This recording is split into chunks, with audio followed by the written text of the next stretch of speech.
എല്ലാവർക്കും നമസ്കാരം. നവരാത്രിയായി മോൾക്ക് 10 ദിവസം വെക്കേഷനാണ്. ഇപ്പോൾ നാട്ടിലേക്ക് പോയിക്കൊണ്ടിരിക്കുന്നു.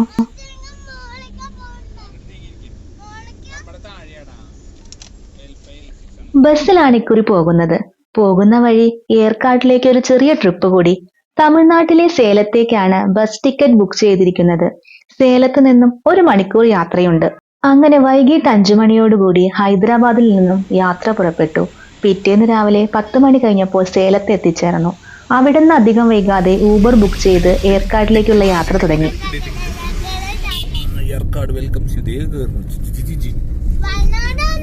വയനാടല്ലത് ഏർക്കാട്. 20ഓളം ഹെയർപിൻ ബെൻഡുകൾ കയറി വേണം മുകളിലെത്താൻ. സേലത്ത് നിന്നും അധികം കഴിയാതെ ഫോറസ്റ്റ് ഏരിയയിലേക്ക് പ്രവേശിച്ചു. സേലത്തെ ചൂടിൽ നിന്നും വളരെ പെട്ടെന്ന് തന്നെ തണുത്ത അന്തരീക്ഷത്തിലേക്ക് മാറി.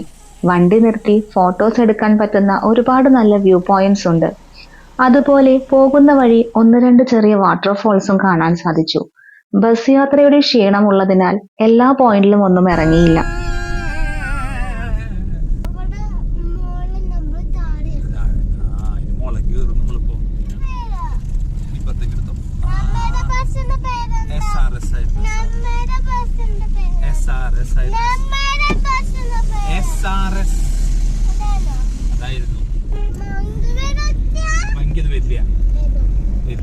ഹെയർപിൻ നമ്പറിലെ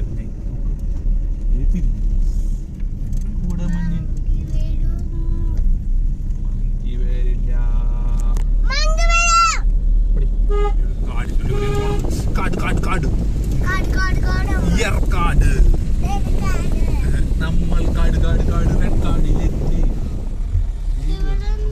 ഇവിടെയാണ് നമ്മുടെ നോ പാർക്കിംഗ് അല്ല, പാർക്കിംഗ് എന്നാണ് പറയുന്നത്. നോ പാർക്കിംഗ് ആൻഡ് 12 മണിയോട് കൂടി ഞങ്ങൾ റിസോർട്ടിലെത്തി. വെൽക്കം ഡ്രിങ്കായി അവിടെ ലെമൺ ഗ്രാസിന്റെ ഹെർബൽ ടീ വെച്ചിരുന്നു.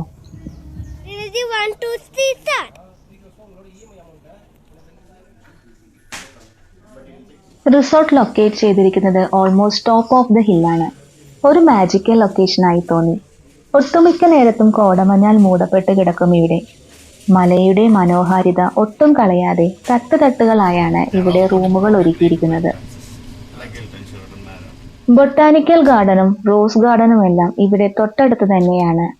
റൂം ബാൽക്കണിയിൽ നിന്നും നോക്കുമ്പോൾ വാലി മൊത്തം കാണാൻ സാധിക്കും.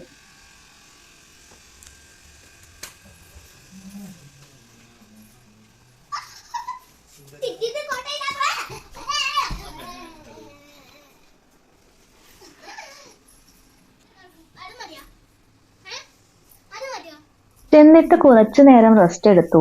നല്ല യാത്രാക്ഷീണമുണ്ടായിരുന്നു. അതിനുശേഷം ഫ്രഷായി 1 മണിയോടുകൂടി ഞങ്ങൾ പുറത്തേക്ക് ഇറങ്ങി. നല്ല വിശപ്പുണ്ട്. ഉച്ചഭക്ഷണമാണ് ആദ്യ ലക്ഷ്യം. ഇവിടുത്തെ റെസ്റ്റോറന്റ് ഏറ്റവും മുകളിലാണ്. 2 മണിയോടുകൂടി ലഞ്ച് കഴിച്ച് അവിടെ നിന്നും പുറത്തേക്ക് ഇറങ്ങി. ആദ്യം പോയത് ഒരു പാർക്കിലേക്കാണ്, പീക്കു പാർക്ക്. പീക്കു പാർക്ക് ഒരു birds and domestic animal live park. Different കാറ്റഗറിയിൽപ്പെട്ട ഒരുപാട് പക്ഷികളുണ്ട് ഇവിടെ. അതുപോലെ പലതരം കോഴികൾ, rabbits, pigeons, parrots, goats, ostriches, emu, അങ്ങനെ ഒരുപാട് ഐറ്റംസ്. എല്ലാത്തിനും നമുക്ക് തീറ്റ കൊടുക്കാനൊക്കെ സാധിക്കും. ഏർക്കാടിൽ ഇങ്ങനത്തെ വേറെയും പാർക്കുകളുണ്ട്. ടിക്കറ്റ് ചാർജ് കുറച്ച് എക്സ്പെൻസീവ് ആണ്. ഒരാൾക്ക് 300 രൂപയാണ് ചാർജ്, കുട്ടികൾക്ക് 200. ഇതാണ് ഇവിടുത്തെ മെയിൻ ബേർഡ് പാർക്കിന്റെ എൻട്രൻസ്. ഒരു എൻക്ലോസ്ഡ് ബിൽഡിംഗ് ആണ്. ബേർഡ്സ് വാച്ചേഴ്സിന് ഒരു പാരഡൈസ് തന്നെയാണ് ഇവിടം. പലതരം പക്ഷികളാണ് ഇതിൻ്റെ ഉള്ളിൽ. കയറുമ്പോൾ തന്നെ ബേർഡ്സ് ഫുഡ് നമ്മുടെ കയ്യിൽ തരും. വേണമെങ്കിൽ വാങ്ങിയാൽ മതി. അത് നീട്ടിയാൽ പക്ഷികൾ പറന്നു വന്ന് കയ്യിലിരുന്ന് കൊത്തി തിന്നും. കുട്ടികൾ നന്നായി എൻജോയ് ചെയ്യുമെന്ന് കണ്ടാണ് ഇങ്ങോട്ട് കയറിയത്. പക്ഷേ മോൾക്ക് അത്രയധികം പക്ഷികളെ ഒരുമിച്ച് കണ്ടതും പേടിയായി. മേല് കയറിയിരിക്കുന്നത് ആൾക്കത്ര കംഫർട്ട് ആയിരുന്നില്ല. സത്യം പറഞ്ഞാൽ എന്റെ തലയിൽ വന്നിരുന്നപ്പോൾ എനിക്കും കുറച്ച് പേടിയായി. പിന്നെ മോളുടെ കാര്യം പറയേണ്ടതില്ലല്ലോ. അമ്മയുടെ കയ്യിലെന്താ? അമ്മയുടെ കയ്യിൽ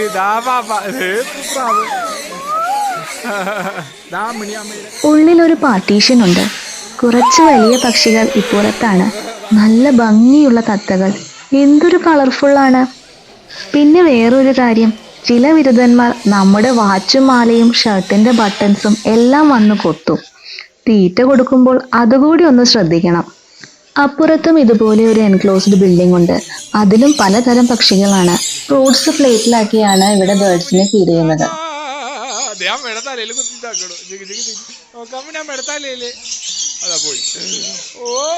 അവിടെ നിന്ന് പുറത്ത് കടന്നാൽ പിന്നെ കുറെ ഡൊമസ്റ്റിക് അനിമൽസിന്റെ കൂടുകളാണ്. നേരത്തെ പറഞ്ഞ പോലെ പലതരം ആട്, കോഴി, പശു, നായ, മുയല്, അങ്ങനെ കുറെ ഐറ്റംസ്. ഇതൊന്നും പിന്നെ മോൾക്ക് അത്ര പേടിയുണ്ടായിരുന്നില്ല. ഇവിടെയൊക്കെ അവൾ നന്നായി എൻജോയ് ചെയ്തു. Finally, the duck swimming one day.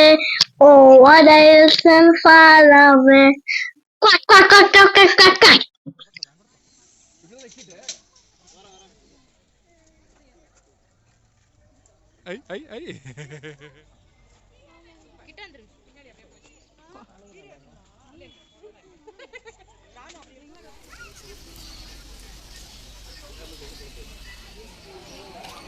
Last കുക്കി ഡോഗ്സിന്റെ ഒരു പ്ലേ ഏരിയ ഉണ്ടായി. ചെറിയ കുട്ടികൾ ഒരുപാട് അതിനുള്ളിൽ കയറി കളിക്കുന്നുണ്ടായിരുന്നു. അത് കണ്ട് മോളും കയറി. പക്ഷെ പുള്ളിക്കാരിക്ക് വലിയ ധൈര്യം ഇല്ലാത്തതിനാൽ വേഗം ഇറങ്ങിപ്പോന്നു.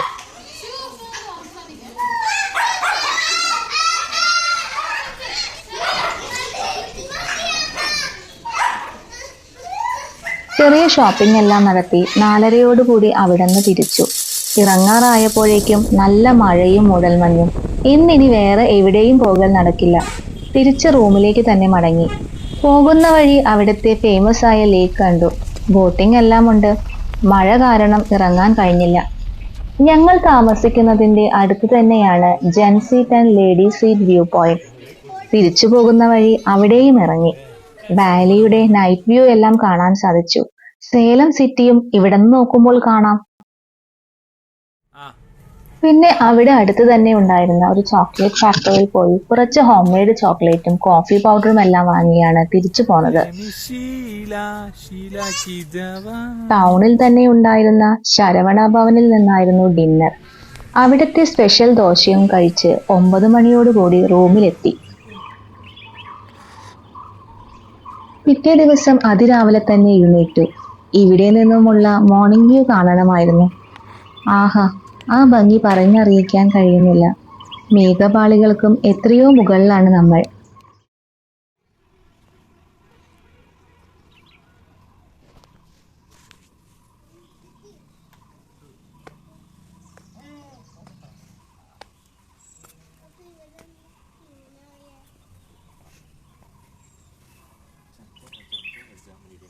കാടായ കാരണം കുരങ്ങന്മാരുണ്ട് ഒരുപാട്. കോമ്പൗണ്ടിനുള്ളിൽ പ്രോപ്പർട്ടി ഡാമേജ് ഉണ്ടാകാതിരിക്കാൻ തോക്കും പിടിച്ചൊരു ചേട്ടൻ നടക്കുന്നുണ്ട്.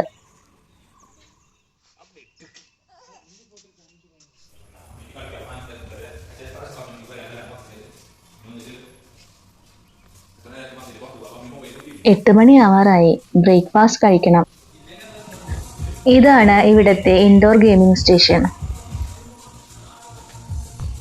Breakfast ready. സ്റ്റെർലിങ്ങിലെ ബ്രേക്ക്ഫാസ്റ്റ് പൊതുവേ എനിക്ക് ഭയങ്കര ഇഷ്ടമാണ്. നല്ല ടേസ്റ്റി ആൻഡ് ഡെലീഷ്യസ് ഫുഡാണ്.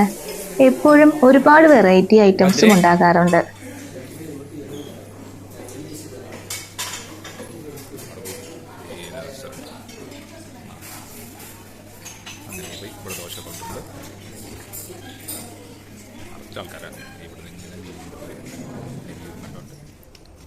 ബ്രേക്ക്ഫാസ്റ്റ് എല്ലാം കഴിഞ്ഞ് ചുമ്മാ കുറച്ചു നേരം റിസോർട്ടിൽ കറങ്ങി നടന്നു. ഒരുപാട് ഫോട്ടോ പോയിന്റ്സ് ഉണ്ട് ഇവിടെ. ഇതിനിടയിലെല്ലാം തന്നെ കോട നമ്മളെ തഴുകി തഴുകി പോകുന്നുണ്ട്. അതാ കോടമഞ്ഞ് കേറി വരുന്നു കണ്ടോ. കോടമഞ്ഞിന്റെ ഉള്ളിൽ ഇവിടെ നോക്കൂ. കോടമഞ്ഞിന്റെ ഉള്ളിൽ എൻ്റെ പേര് നിൽക്കണു. കോടമഞ്ഞ് കേറി വന്നു നമ്മുടെ.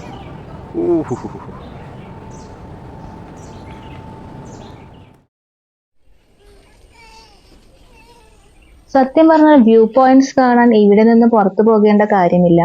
റിസോർട്ടിന്റെ ഓരോ സൈഡിൽ നിന്നും തന്നെ നല്ല നല്ല വ്യൂ ആണ്.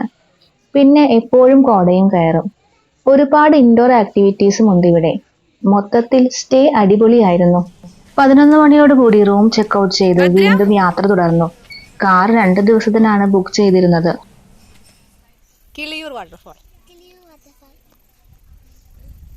ആദ്യം പോയത് കിളിയൂർ വാട്ടർഫോൾസ് കാണാനായിരുന്നു.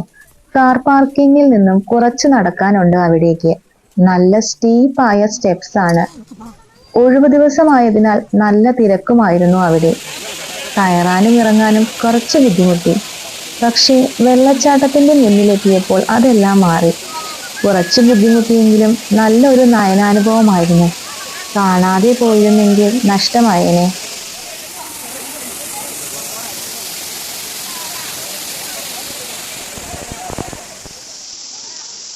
തിരിച്ചുള്ള കയറ്റം കുറച്ച് കഠിനമായിരുന്നു എനിക്ക്. മുകളിലെത്തിയപ്പോഴേക്കും കിതച്ചൊരു വഴിയായി. പിന്നീട് അങ്ങട് ഒരുപാട് വ്യൂ പോയിന്റ്സിൽ പോയി. എല്ലായിടത്തും ഫുൾ കോടമഞ്ഞാൽ മൂടപ്പെട്ട് കിടക്കുകയായിരുന്നു. ശരിക്കും വളരെ മനോഹരമായ ഒരു സ്ഥലമാണ് ഏർക്കാട്. പഗോഡ വ്യൂ പോയിന്റിലേക്കാണ് ഇനി പോകുന്നത്. കോട കാരണം ഒന്നും കാണുന്നുണ്ടായിരുന്നില്ല. സത്യം പറഞ്ഞാൽ മിക്ക പോയിന്റിലും ഈ അവസ്ഥയായിരുന്നു.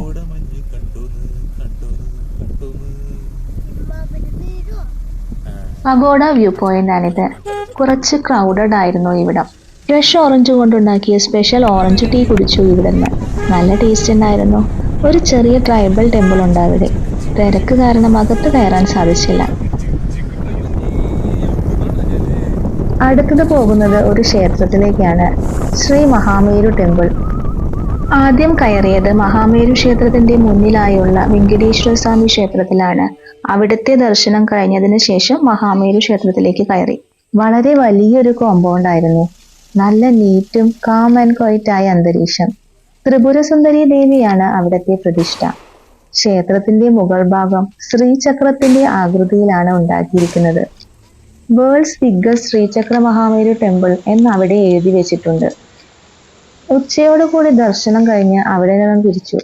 പോകുന്ന വഴി ഒരു കോഫി പ്ലാന്റേഷന്റെ ഹോട്ടലിൽ കയറി ഉച്ചഭക്ഷണവും കഴിച്ചു.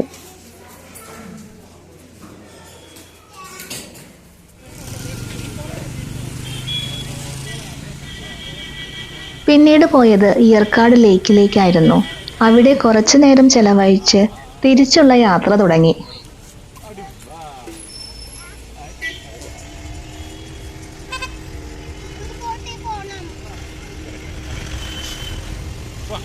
വൈകിട്ട് 5 മണിക്കാണ് സേലത്ത് നിന്നും നാട്ടിലേക്കുള്ള ബസ്. 3 മണിയോടുകൂടി തിരിച്ചു സേലത്തേക്കുള്ള യാത്ര ആരംഭിച്ചു. 4 മണി കഴിഞ്ഞപ്പോൾ സേലം ടൗണിലെത്തി. 5 മണിയോടുകൂടി ബസ്സും എത്തി. രാത്രി 12 മണിയോടുകൂടി വീട്ടിലും എത്തി. അങ്ങനെ യാത്ര ശുഭം. നന്ദി, നമസ്കാരം.